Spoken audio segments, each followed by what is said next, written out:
সাথে আমাদের সম্পর্ক স্বামী স্ত্রীর, ভারতের সাথে আমাদের সম্পর্ক মানে বিয়ন্ড লেনদেন, হ্যাঁ, বা খুব গভীর, তাহলে এই কাঁটাতারের বেড়া কেন ভারত দিয়েছিল? যে নির্বাচিত সরকার আসার আগ পর্যন্ত ভারতের সাথে সম্পর্ক স্বাভাবিক হওয়ার কোনো সম্ভাবনা নাই, অর্থাৎ এই সরকারের সাথে ভারতের সম্পর্ক স্বাভাবিক হবে না বলে ভারতীয় সেনাপ্রধান জানিয়েছেন। ভারত সরকার চাইছে বাংলাদেশে একটা নির্বাচন হোক, এবং সেটা খুব দ্রুততার সাথেই হোক, এবং সেই নির্বাচনের মানে দিকে যাক। তো আওয়ামী লীগ যদি, আওয়ামী লীগ এখনো নিষিদ্ধ দল না, তো নিষিদ্ধ দল না হলে তাকে আপনি নির্বাচনে মানে বয়কট কিভাবে করবেন? করতে পারবেন না। এবং এখন দেখেন আপনি জামাত ইসলামের আমিরও বলেছেন, জামাত ইসলামের সেন্ট্রাল লিডাররাও বলছেন যে প্রয়োজনীয় সংস্কার, অর্থাৎ নির্বাচন রিলেটেড প্রয়োজনীয় সংস্কার করে নির্বাচন হোক, বাকি সংস্কারগুলো নির্বাচিত সরকার করবে। যে আমাদের স্বাধীনতার একটা স্ট্যান্ডার্ড আছে, তো আমরা আসলে ওই তৃতীয় বিশ্বের একটা দেশ, আমরা নিজেরা জাতিগতভাবে স্বাধীন থাকার জন্য যে ধরনের আত্মমর্যাদাবোধ দরকার, যে সাজাত্যবোধ দরকার, যে অহংবোধ দরকার, এইটা আমাদের মানে খুবই কম। কাঁটাতারের বেড়া তো আজকে হয় নাই। বাংলাদেশের সাথে ভারতের যে সীমান্ত, এই সীমান্ত হলো আপনার মানে 4156 কিলোমিটার, তার মধ্যে 3271 কিলোমিটার অলরেডি কাঁটাতারের বেড়া হয়ে গেছে। বিগত সময় আমরা কৃতদাসে পরিণত হয়েছিলাম, অত্যন্ত দুঃখের সাথে বলতে হয়। ভারতের একটি অঙ্গরাজ্য হিসাবেই আমাদের দেশের শাসন ব্যবস্থা ছিল, আমরা সেখান থেকে বের হতে পেরেছি। কিন্তু ভারতের মাঝে এখনো সেই কাজটা করে যে বিগত সময় যেভাবে বাংলাদেশকে শাসন করেছে, এবং আমাদের দেশের এক স্বৈর শাসকের পতন হয়েছে, মনে হচ্ছে যে ভারতের কোন শাসকের পতন হয়েছে, পরাজয়টা ভারতের হয়েছিল 5ই আগস্টে, এরকম মনে হচ্ছে সার্বিক দিকগুলো বিবেচনা করে। আমি যাচ্ছি মেহেদী হাসান পলাশ আপনার কাছে। মেহেদী হাসান পলাশ, আপনার মাইকটা মিউট করা আছে, আপনার মাইকটা অন করতে হবে। আমি একটা প্রশ্ন দেখে এখানেই প্রশ্নটা করব। আমরা সম্পর্ক স্বাভাবিক হবে বাংলাদেশে নির্বাচিত সরকার এলে ভারতের সেনাপ্রধান।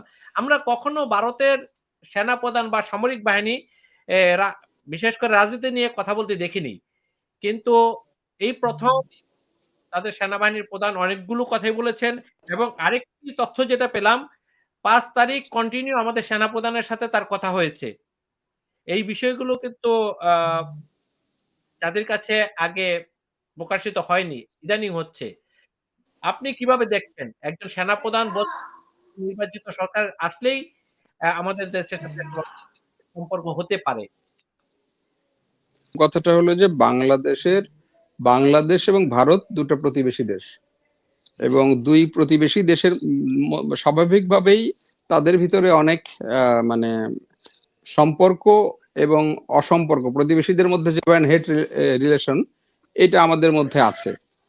তো সেখান থেকে বাংলাদেশের সাথে সেনাবাহিনী প্রধানের সাথে ভারতীয় সেনাবাহিনী প্রধান কথা বলেছেন বা কথা বলেন, এটার মধ্যে আমি খুব মানে খারাপ কোনো কিছু দেখি না। যে কথা বলার মধ্যে কোনো খারাপ কিছু নাই, কথাটা হলো যে মানে কি কথা বলছে সেটা হলো গুরুত্বপূর্ণ বিষয়, বা কেন কথা বলছে সেটা গুরুত্বপূর্ণ বিষয়।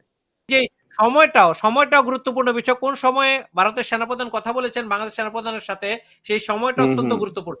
না, ওনারা তো বলেছেন যে আমাদের যে মানে যে বিপ্লবের সময়টা হয়েছে, সেই বিপ্লবের সময়ে দুই দেশের সেনাবাহিনী বা সেনা প্রধানদের ভিতরে একটা সমন্বয় আছে, ওই সময়টা ওনারা পরিষ্কার ভাষায় বলেছে। এবং যেহেতু শেখ হাসিনাকে মানে ফেরত মানে পাঠিয়ে দেওয়ার জন্য, অর্থাৎ ভারতে পাঠিয়ে দেওয়ার জন্য আমাদের সামরিক হেলিকপ্টার পাঠাতে হয়েছে, তো কাজেই সামরিক হেলিকপ্টার যখন এক দেশের সামরিক হেলিকপ্টার যখন সেটা সেই দেশের সেনাবাহিনীর সাথে বা সেনা প্রধানের সাথে আলোচনা ছাড়া শুধু এটা সিভিল এভিয়েশন এই সিদ্ধান্ত নিতে পারে না। সামরিক হেলিকপ্টার যাতায়াতের বিষয়টা, এটা সিভিল হেলিকপ্টারটা যেতে পারে না। আমি যদি খুব সরল ভাবে এটা দেখি, কারণ আমাদের কাছে যে গরল ব্যাপারে নেই।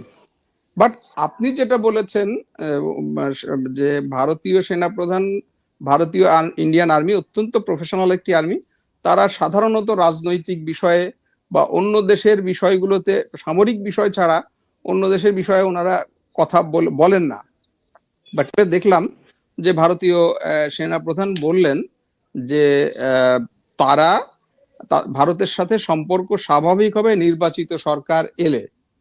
তো এই কথার একটা মানে অনেকগুলো মাহাত্ম্য আছে বা অর্থ আছে। প্রথম কথা হলো যে এতে যদি আমি প্রথম যেটা দাঁড়ায় যে নির্বাচিত সরকার আসার আগ পর্যন্ত ভারতের সাথে সম্পর্ক স্বাভাবিক হওয়ার কোনো সম্ভাবনা নাই। অর্থাৎ এই সরকারের সাথে ভারতের সম্পর্ক স্বাভাবিক হবে না বলে ভারতীয় সেনাপ্রধান জানিয়েছেন। এটা হলো নাম্বার ওয়ান। নাম্বার টু হলো বা এই সরকারকে তাজ করছে না, আপনি সেটাও ধরতে পারেন যে এই সরকারকে তারা সেই অর্থে রেকগনাইজ করছে না বলেই মানে মনে হচ্ছে। আচ্ছা, বা এই সরকারকে তারা তাদের পছন্দের সরকার মনে করছে না, এভাবে আরো অনেক ব্যাখ্যা করতে পারেন।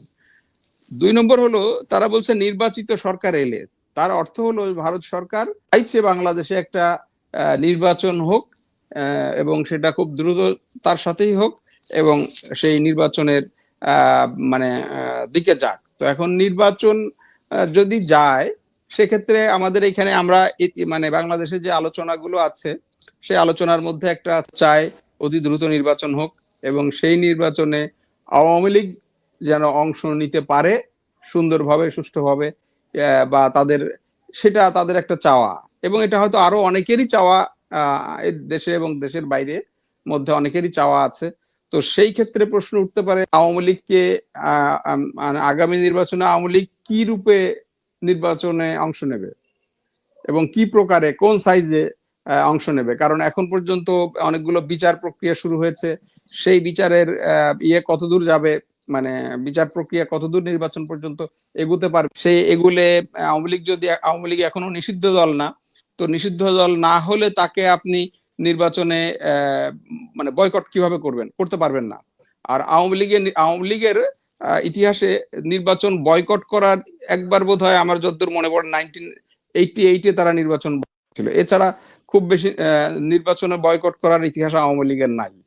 তো সেই ক্ষেত্রে কিন্তু আবার যখন আপনি বলবেন যে আওয়ামী লীগকে নির্বাচনে আনতেই হবে, তখন আওয়ামী লীগ আবার কোনো শর্ত চাপিয়ে দেবে কিনা, যে আমাকে যখন বুঝতে পারবে যে সরকারের উপর একটা চাপ আছে এবং সরকারের একটা তাগিদ আছে বা বাধ্যতামূলক আছে যে কোনো কারণেই হোক যে আওয়ামী লীগকে নির্বাচনে আনতে হবে, তখন যদি আওয়ামী লীগ কোনো শর্ত জুড়ে দেয়, সেই শর্ত আপনি কিভাবে মিটিগেট করবেন।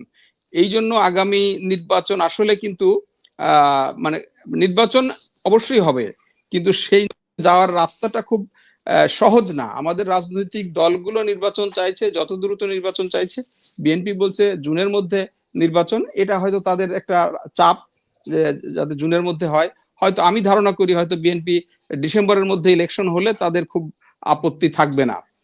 এখন আগে মানে জামাত ইসলামী যারা বলছিলেন যে নির্বাচন নিয়ে একটি দল অনেক পাগল হয়ে গেছে বা এত অস্থির হয়ে গেছে বা এত দ্রুত নির্বাচন কেন, সংস্কারের পরে নির্বাচন হবে।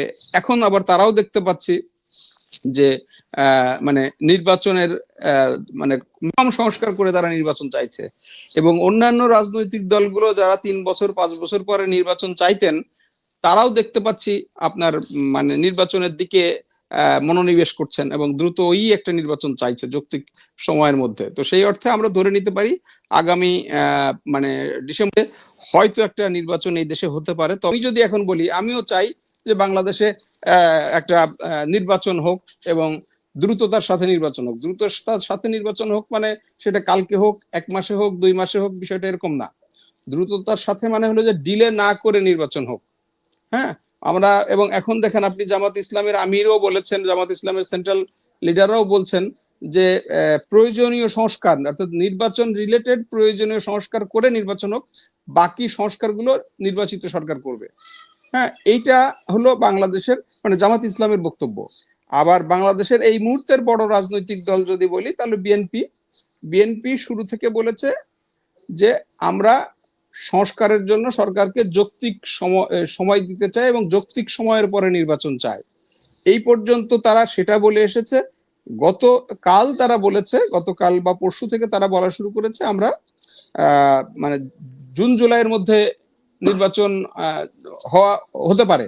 মানে তাদের বক্তব্য হলো যে মানে যেই আমাদের সামনে যে সংস্কারগুলো আছে নির্বাচন কেন্দ্রিক যে সংস্কার, এগুলো জুন জুলাইয়ের মধ্যে শেষ হতে পারে।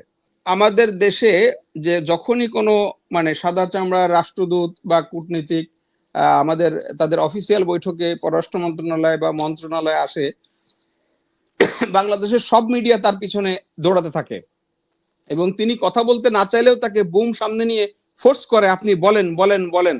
এবং এটার জন্য অনেক সময় অনেক রাষ্ট্রদূতকে আমি বিরক্ত প্রকাশ করতে দেখেছি যে ভাই আমরা এসেছি আমাদের অফিসিয়াল কাজে, আপনারা কেন এটার জন্য চাপ দিচ্ছেন।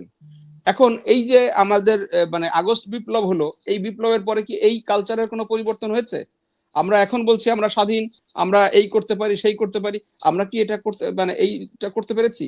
এবং এই যে আমাদের বিভিন্ন রাষ্ট্রদূতরা আমাদের বিভিন্ন জায়গায় তাদের যে মুভমেন্ট, এইটা কি ইয়ে করতে পারে? মানে বাংলাদেশের কোন রাষ্ট্রদূত বা অন্য কোন দেশের রাষ্ট্রদূত এটা করতে পারবে? আপনার আমেরিকার রাষ্ট্রদূত কি ভারতীয় ইন্ডিয়ান সেনাপ্রধানের সাথে বৈঠক করতে পারবে? বা ইন্ডিয়ান রাষ্ট্রদূত কি আমেরিকায় কোনো তার সেনাপ্রধানের সাথে বৈঠক করতে পারবে? কিন্তু বাংলাদেশে তো ভারতীয় সেনাপ্রধান এসে বাংলাদেশের ভারতীয় রাষ্ট্রদূত এসে বা ইয়ে মানে সচিব এসে বাংলাদেশের সেনাপ্রধানের সাথে বৈঠক করেছে। এইটা হয়েছে কি যে আমাদের স্বাধীনতার একটা স্ট্যান্ডার্ড আছে, তো আমরা আসলে ওই তৃতীয় বিশ্বের একটা দেশ, আমরা নিজেরা জাতিগতভাবে স্বাধীন থাকার জন্য যে ধরনের আত্মমর্যাদাবোধ দরকার, যে সাজাত্যবোধ দরকার, যে অহংবোধ দরকার, এইটা আমাদের মানে খুবই কম। হ্যাঁ, খুবই কম। এই জায়গায় যদি আমরা থাকতো, আমরা যদি স্বাধীন হিসেবে নিজেদেরকে যেই মানে আত্মমর্যাদা বা অহংবোধ, আমরা যদি বলতাম যে ইউ রাষ্ট্রদূত তুমি কেন বাংলাদেশের অভ্যন্তরীণ বিষয়ে কথা বলছো। খুব ইন্টারেস্টিং একটা কথা বলি, আজকের পত্রিকাতে দেখবেন যে ছবি সহ এসছে ভারত বাংলাদেশের কাঁটাতারের বেড়াগুলো, বাংলাদেশ সীমান্তে যে কাঁটাতারের বেড়া আছে সেই কাঁটাতারের বেড়াতে মদের বোতল আটকে দিচ্ছে। অবাক কাণ্ড। এইটা আমরা দেখেছি সিপাহী বিদ্রোহের সময়, এই মানে ইয়েদেরকে ভারতীয় এবং মুসলিম এবং হিন্দু সৈন্যদের ভিতরে বিভেদ তৈরি করার জন্য বলা হলো যে কার্তুজ গুলো মুসলমানদের সৈনিকদের বলা হলো যে এটা শুকরের চর্বি দিয়ে বানানো, আর হিন্দু সৈনিকদেরকে বলা হলো এটা গরুর চর্বি দিয়ে বানানো। এই বলে একটা বিভেদ তৈরি করা হলো। আজকে দেখেন, আমি ছবিটা দেখাতে পারতাম, আমি কিছুক্ষণ আগেও দেখেছি যে ছবি এসছে জাতীয় গণমাধ্যমে যে ভারত কাঁটাতারের বেড়াতে মদের বোতল ঝুলিয়ে দিচ্ছে। কি নোংরা একটা খেলা! আমরা কি তার প্রতিবাদ করছি? প্রশ্নটা হলো এই, আমার প্রশ্নটা হলো এই যে কাঁটাতারের বেড়া তো আজকে হয় নাই। বাংলাদেশের সাথে ভারতের যে সীমান্ত, এই সীমান্ত হলো আপনার মানে 4156 কিলোমিটার, তার মধ্যে 3271 কিলোমিটার অলরেডি কাঁটাতারের বেড়া হয়ে গেছে।